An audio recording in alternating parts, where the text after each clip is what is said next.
Hang on. Buy Bear talk about how the Jews orchestrated the 2008 collapse. Big Bear?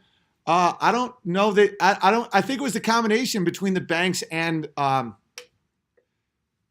political system. You want to understand how that happened? I actually felt bad for some of the Jews trying to explain it in C-SPAN.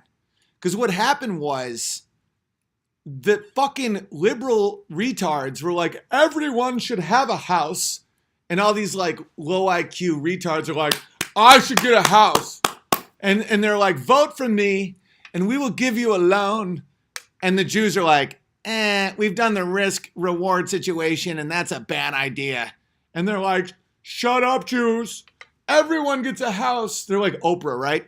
And so they gave something called subprime interest loans.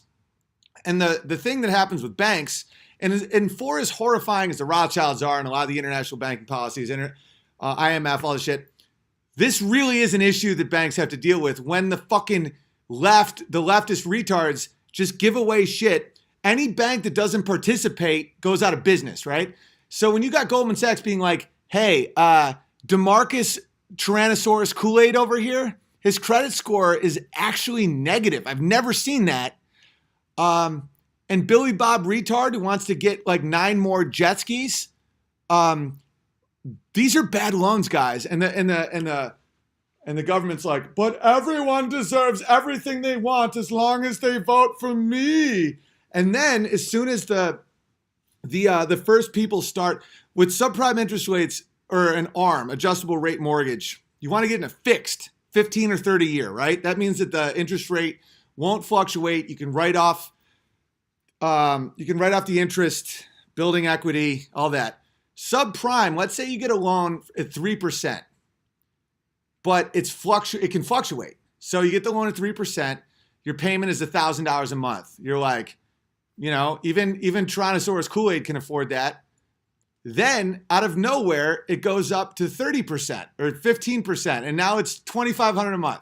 And so that person has to default, and they're like, I can't pay shit, and I didn't put any down. 0% down is a problem. There's a reason 20% is needed because Owen telling the secrets tonight. Oh, yeah. See, this is the thing. This is why Jew hate is no good.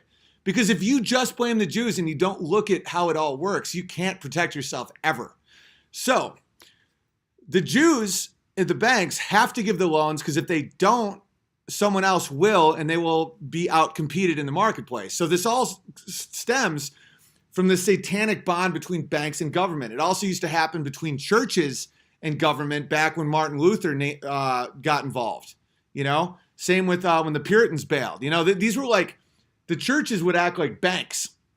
And so the government, which is basically the militia, it's the force, the spears, the killing, and then the institution, when they got a monopoly, then their competitors were all killed. It wasn't just getting banned. So anyway, you were right on it. Yeah. I'm going to keep explaining because this is interesting. So I hate Jew hate. Well, it doesn't help anyone. It's not because it's PC to say, oh, Jew hate is bad. It's because it literally is wrong. So let me finish talking about the collapse. So you have a bunch of politicians that are offering people shit that they don't deserve and cannot pay. So as soon as one person bails, if you have 0% down, you lose nothing by foreclosing. You just go, I'm out. And so what happens to property value in your neighborhood once that starts happening? It starts a run on the mortgages. Now, a $500,000 home becomes worth $200,000.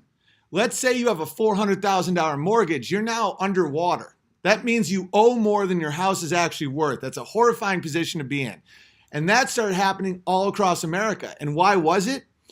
Was it predatory loan practices?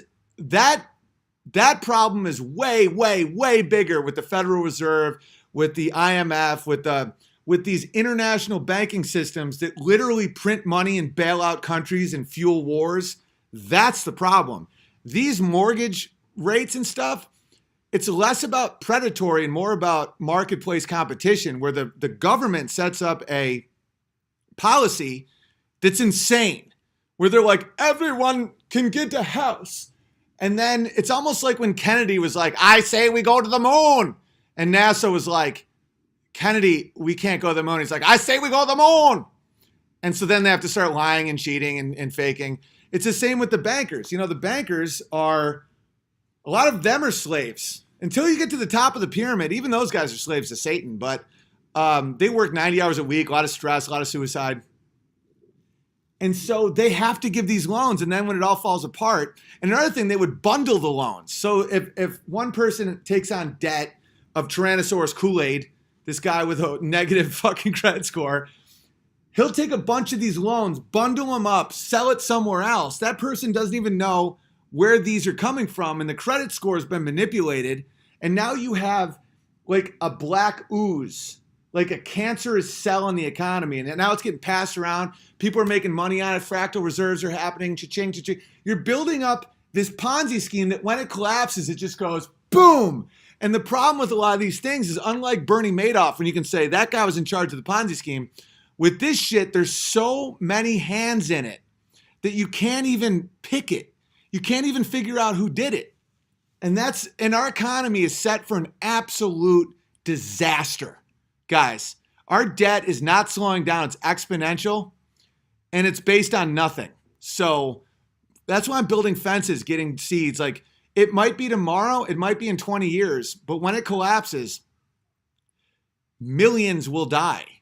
And it's not if, it's when. There's so many people whose lives are built up on fake money and debt that when this thing collapses, it's game motherfucking over, guys.